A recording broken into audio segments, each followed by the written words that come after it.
So they'll be calling you a radical, Kevin Blanch. So long day yesterday out of San Onofre, you know. So I'll show you the picture. We made Bloomberg. We made the UPI. Bloomberg calls us a bunch of hippies. What a great compliment. So shooting in space. I didn't know what I was laying, but I was laying right at the umbilical cord, right on the womb. So, but anyway, I want to talk.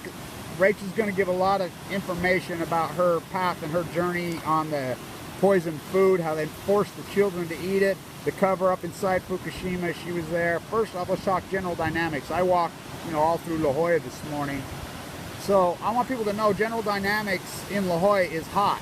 I mean, that whole thing has never been cleaned up. Everybody here knows it was a scam from the 50s. They're still out there, that nuclear waste in those 2 experimental reactors, right in La Jolla. So get this, Trump has given a $3.2 million grant to General Dynamics to bring more nuclear waste to San Diego to experiment. Well, we're trying to get rid of it, nuclear waste in San Diego. I mean, La Jolla, Bechtel's baby. I mean, Jewel by the Sea. I mean, isn't it ironic? Scripps is right there. You know, so all these elitists, they think they can go to the luxury good of the freak, and so they live here and poison themselves. So let's talk about the salmon collapse real quick, and then we'll get to Rachel's dissertation. So the salmon collapse is in earnest. It's epic. I mean, it's a catastrophe in Alaska. The Kenai, all 3 rivers are running less than 2% of the Terrian mean. We're getting way in. The Copper River is a catastrophe. The Copper River, what's 129,000, I think, 130-something per thousand for the year. The 10-year mean's approaching 700,000. It's half over. It's a catastrophe. You know, the collapse of that tide pool. So, I mean, the Pacific Ocean dying. Real estate values make all-time highs. Okay, Rachel, I'm ready. So, go ahead.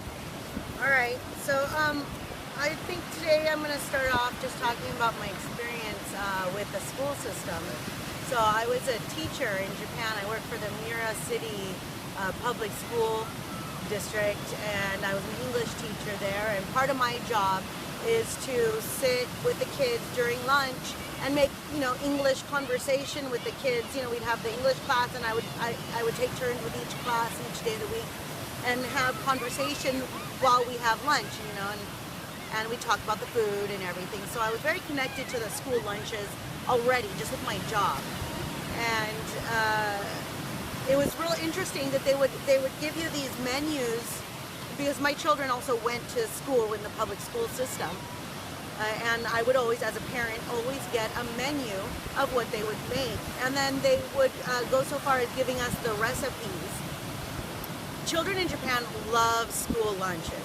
The Japanese school lunch is so good, and I love school lunch, and it's so good. It's so well made, so nutritious and healthy, and I love it.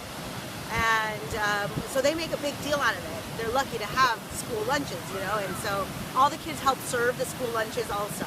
So everybody takes part in the whole lunch thing.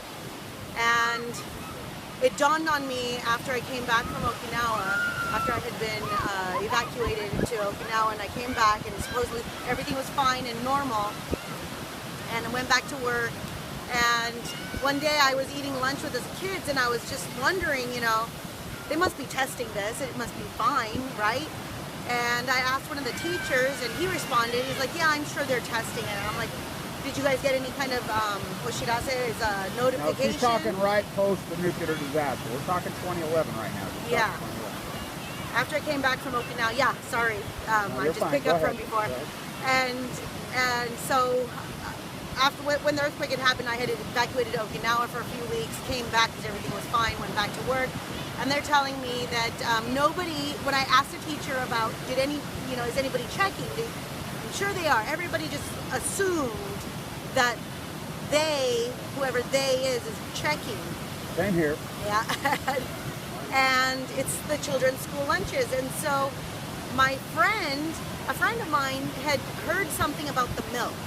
And she decided not to let her daughter drink the milk, because the cows in Fukushima, and you might have seen this in the news or something, I don't know, but Fukushima has tons of cow farms, okay? And so what happened with these cows was they had to, after the nuclear explosions, they had to get rid of these cows or leave them there to die.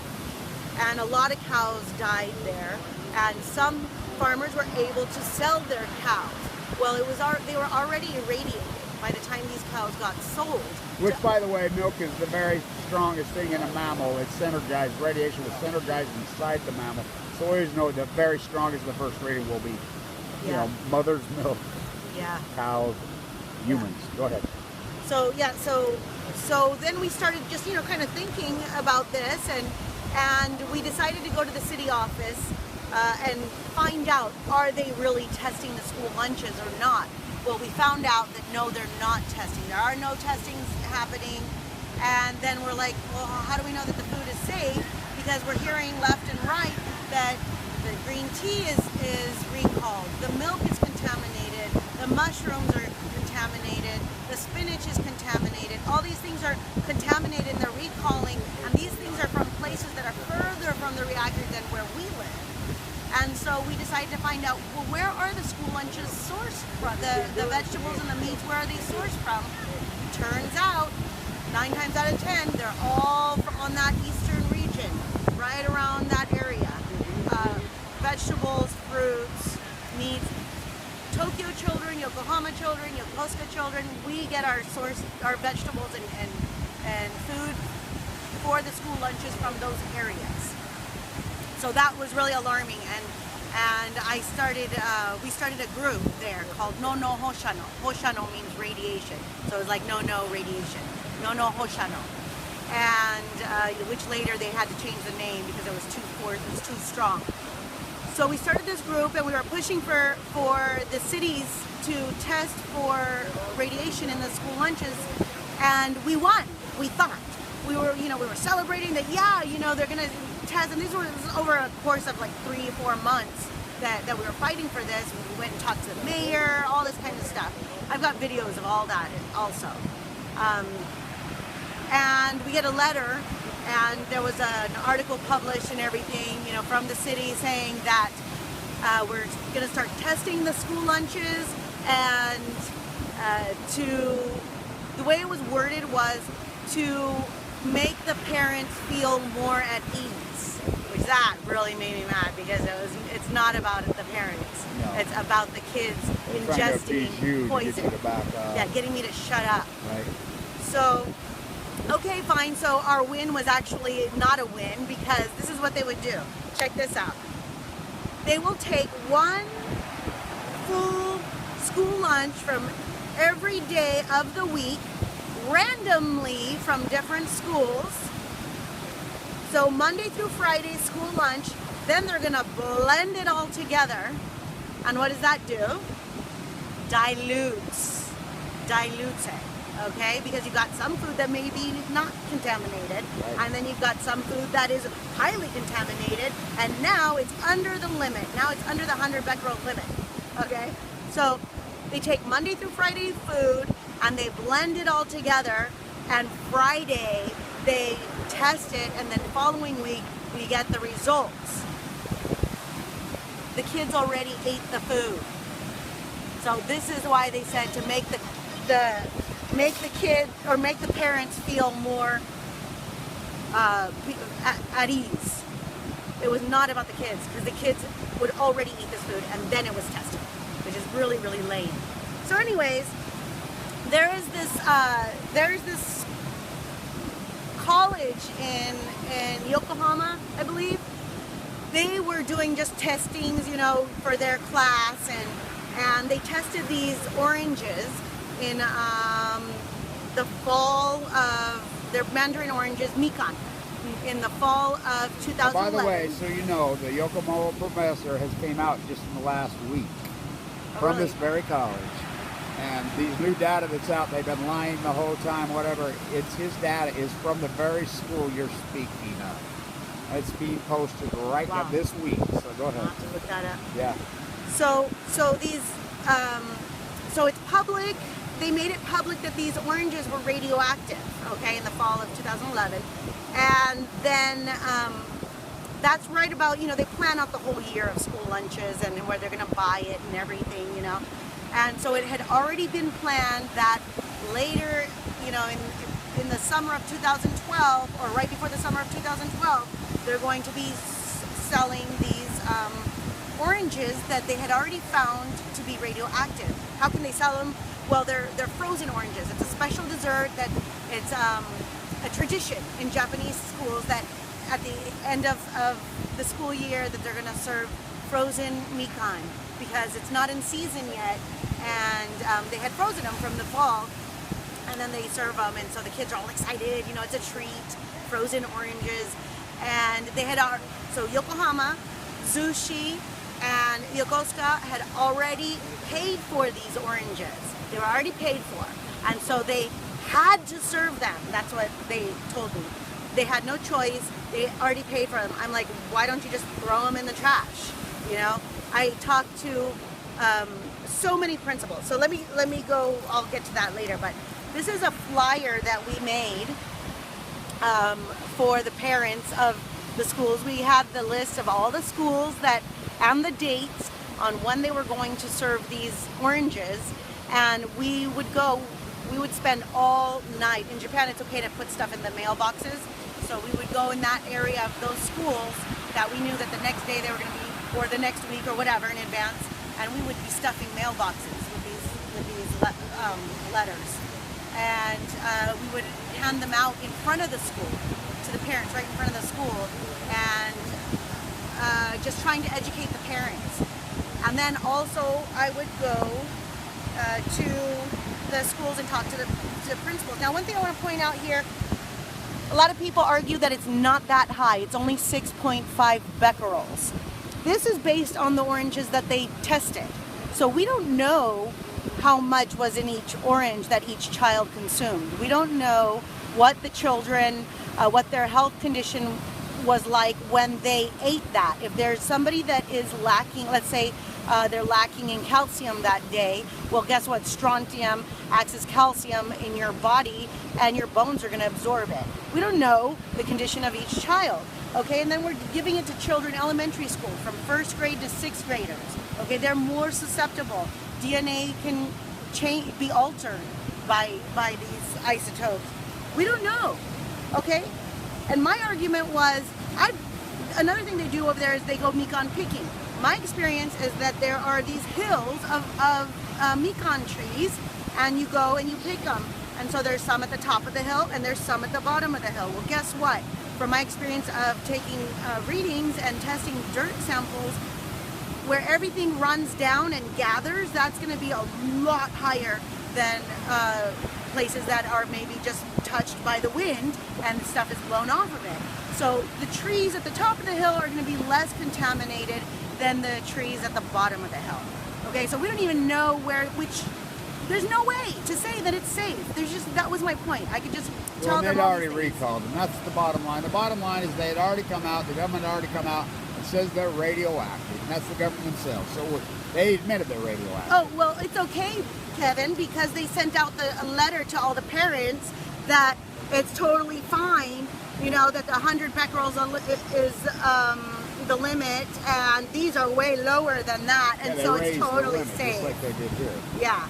So it's totally safe. I'm sorry, I don't want to eat, and this was my point that I would make. Okay, so if there is a becquerel of caca in your school lunch, are you okay? If there's 6 becquerels of caca in your school lunch, are you okay? Are you going to eat 6 becquerels of caca? And you can't believe them numbers anyway. Yeah.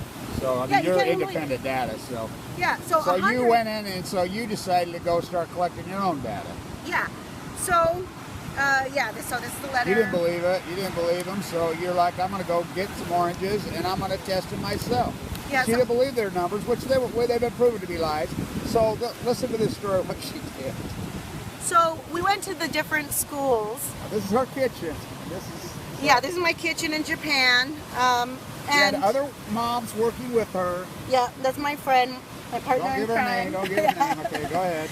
And so she and I drove to all the schools and did all the letters. And she has videos of this. She has videos of this, hiding, sneaking, going and getting the freaking oranges and they throw them out. Yeah.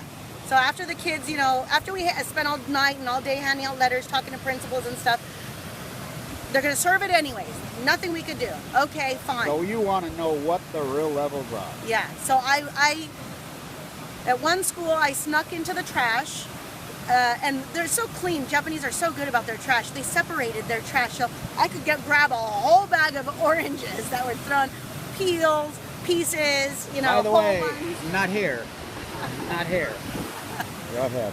Yeah, so I could take a whole thing of trash. It was just a pure oranges. And that's what you see right here on my counter. And you can see, I don't know if you can see that very well, but you can see it's really just oranges, peelings and stuff. And so... So you stuck around and you went to multiple schools. You got oranges. You took them to her house. Yeah. You got them, and then you took them to a lab, right? Yeah, yeah. So I had to grind it. I had to grind it and to get it into the little container to send it to the lab. And let's see, I got the results. By the way, do you think that hers isn't scientific? I can guarantee you hers is 1,000 times more reliable than that government data. Yeah. So go ahead, let's see the results. Yeah. So compared to compared, do I have the English? I don't think so. Sorry. It's in both. Okay, so it says Mikan there, and this was July 5th, 2012. Okay, and there's 11.9 becquerels. That's twice as much as what they said. Okay, and this is being fed to the kids. Which is over the legal limits by a long ways. It's radioactive, period. Yeah. Even the 6.5 is. That's just cesium. What else is in there? Plutonium? What else is in there? Plutonium, yeah. What else is in there? All of the above. You know? So, did you present this data to the school? Oh yeah, because there was the next city and then the next city, and so we went and we talked and we showed them, you know, and they don't care. The principals, this is what I went and did at each school. And I'm going to show you some graphic pictures because I wanted them not to serve it. I wanted them to not serve it, period. Of course. And I wanted to prove to them that we don't know what's in it. We don't know their health conditions. Same things I just told you right now, you know. And what kind of proof could I come up with before I got the data? What kind of proof could I come up with? The best thing that I could come up with was what really convinced me was when I went online and I researched Chernobyl, and there are some children in Belarus that are in orphanages because the families can't take care of them. The country's has economic problems. The health system can't do anything. I mean, we can't really do anything. Oh, I can write a whole book just on that. I've been there. I mean, it's a catastrophe, and the whole birth defects and the whole dynamic. What has happened to the Ukraine is beyond, and it's like the most beautiful city in the world, Kiev. Yeah. And so this whole, show these birth defect pictures, which the same thing's going on in India right now. The same thing is going on in Fallujah because at San Onofre, and I want people to very much know this, they're spraying white phosphorus. I am at the head of the support group at LDS and at the VA in Salt Lake. I sit with these Marines, just like my father, who were used white phosphorus in Fallujah. They are dying so young of cancer in droves, and they're having birth defect babies left and freaking right all over Fallujah, all over Syria now. They're using the same thing in Syria. That's what this is all about. This is about money and wealth and freaking power for the waste, for the military-industrialized complex. That's what these reactors are. That's what Japan is. So show these pictures. So I would go and I would sit down with principals. I would make an appointment and have a meeting with every principal and some of the teachers, and I would show them these pictures.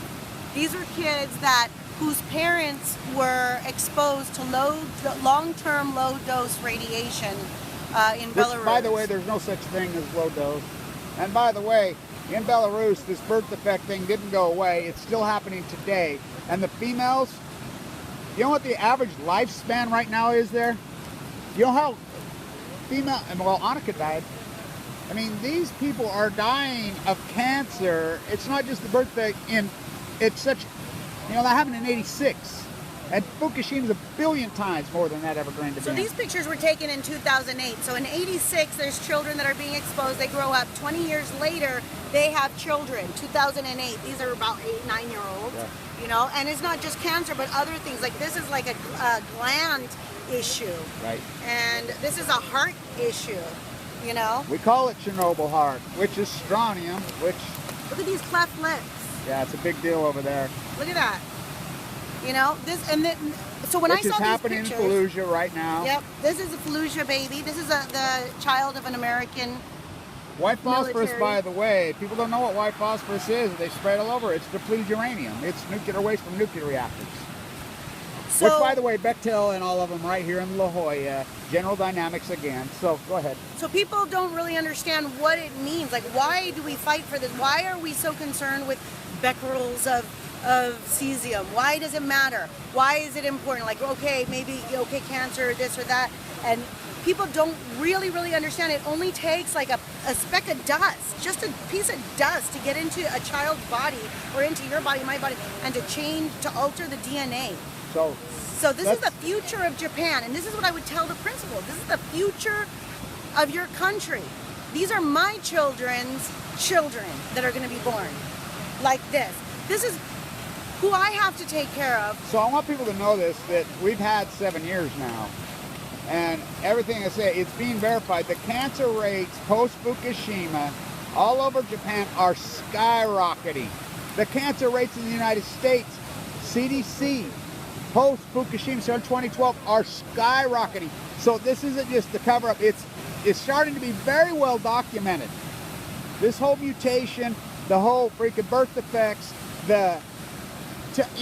your daughter had freaking got cancer. She was a kindergarten, one of these ones that were eating this had that. She had to have surgery, your own daughter. Yep.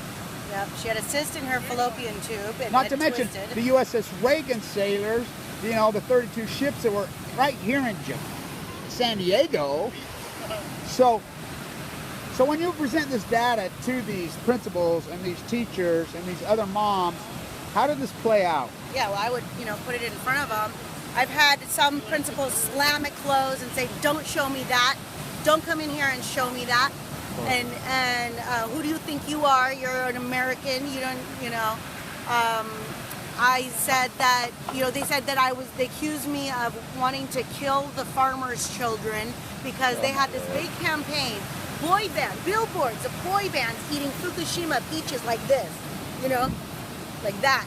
So, and support, and it says support Fukushima farmers, because they're famous for their peaches.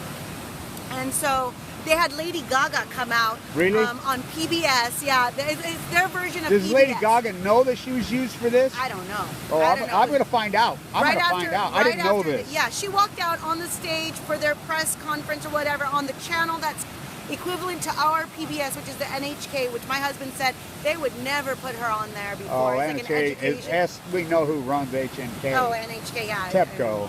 And so Lady Gaga walks out, drinking green tea, because it's good. And then the Japanese came over here to New York. Oh, she's going to get it from me because I got connections in New York that know her. Well, I didn't know this story. Well, they did a big old thing. She's going to be, it's like what's her name to change her name down here to Rita Fukushima. Oh, I went at her. I have a lot of connections on a lot of places, and I get to these people. It's like, how many of those different musicians, remember when Paul McCartney went over there, came over and almost died over there? Sir Paul. So these guys that participate in this bullshit, are they just ignorant? No. I mean, they want to whore themselves out like that? You dumbasses, you're going to be in scripts, Yeah. When you get cancer, let's hear how that freaking karma worked out for you. So your readings prove. Yeah, and there's one conversation with this one very, very rude principal that, they kind of hated me over there. I'll bet. This one principal, we really butt head because he was telling me how they want to support the farmers and we got to help them and they're committed. Their school has already decided and they're like teaching the children all this stuff about, we're going to support the farmers and the very patriotic thing. And I'm like, you know what? Same bullshit here. Flag waving bullshit. That's poison. How can you say you're going to feed poison to the children? He got so mad at me that I called the Japanese grown food poison. It is poison. And by the way, there's a reason the whole world has it banned to this day, except for here. Hillary, bring it on. We're the only ones. So you see the propaganda all over the internet. And I have so many ties in Taiwan, in South Korea, in North Korea, everywhere. Everywhere I have so many ties because of this YouTube site and my connections with people. And then I'll talk about the State Secrets Act and how a lot of that got blocked in Japan. Yeah. But they the whole world, every time they say, oh, we're going to start loosening it, they turn to the streets and they go psycho. And they've never been able to overturn one of it anywhere on earth. The whole world, it's just like the tariff situation with Obama and Canada and Trudeau. Tariff on milk. Well, the reason the tariffs are in Europe on dairy is because our dairy is poison. We milk our cows for it, and they're not going to, I'm telling you, you ain't never getting dairy from the U.S. in freaking Europe, in Canada, whatever. You know, they're like, you poison yourselves, fools. Yeah. This isn't about economics, it's about their health. Yeah. You know, of course, Japan just keeps pounding this. Yeah. And say, oh, it's okay, it's okay. It's not work. It's the greatest failure. That's the power of the people. Yeah. Not here, the dumb sheep here, oh, fuck, eat up. But the rest of the world's like, fuck you. Because they know what you just said. There's plenty of other mamas, there's plenty of other teachers there that have been telling these tales to the rest of the world. Yeah. Not here because we're afraid. Yeah. Rightfully so. Well, where I work in Mira City, you know, I was causing a big ordeal. It was kind of, you know, it was really rough because I was working in the school system, and then I was doing this, you know. Mira City wasn't serving the oranges, so I didn't have to go to those schools and face my bosses, you know. But my bosses knew what I was doing, and one of the principals there, she told me, she's like, Rachel, continue, use your voice as a mother. You know, she's like, I can't say these things. Because I would talk to them about what I was doing. I would talk to my, you know, my coworkers, the people I hung out with. I would tell them, you know, and they knew what I was doing. And they said, as a principal of the school, I can't say any of this. I remember one time I was there teaching an English class, and I'm standing up in front of the class, and some other kids are having recess, and it was that winter 2011, and it was snowing. It was rare. It's like San Diego here. They never got snow over there, just very rarely. And it started snowing in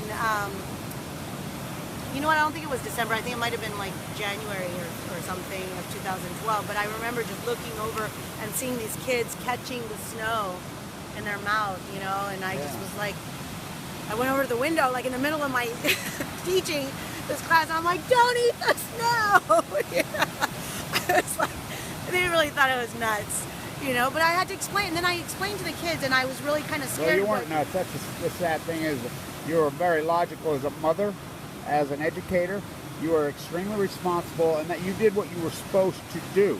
Just because the establishment went along and they did the same thing here, I mean, you did the honorable thing.